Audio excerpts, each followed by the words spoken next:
जारी आहे जारी रहंदी जंग असांजी जारी रहंदी जैसी ज़ुल्म तारी रहंदी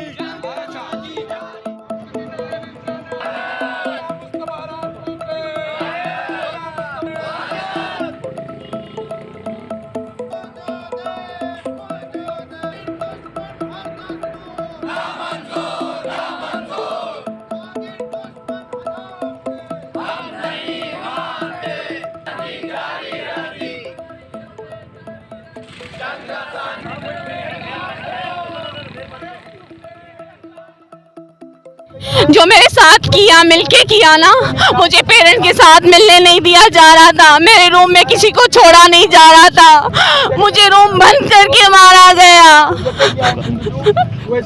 जिनके पास में कल 1 बजे रात के 2 बजे तक मैं वहाँ रोई हूँ और मैंने बोला है मेरे साथ ये जुल्म है, मेरे साथ ये जुल्म है, मैंने ये दिखाया है, उन्होंने भगा भगा के मुझे लौटा दिया। मैं करूँगी हमारी FIR दर्ज हो, हम तभी यहाँ से उठेंगे, हम ऐसे नहीं उठेंगे। हमारे साथ इंसाफ किया जाए, बिलावल भुट्टो, मुराद अली शाह हमसे राब्ता करें, अदालत जो इंक्वायरी करेगी हमें वो मंजूर है।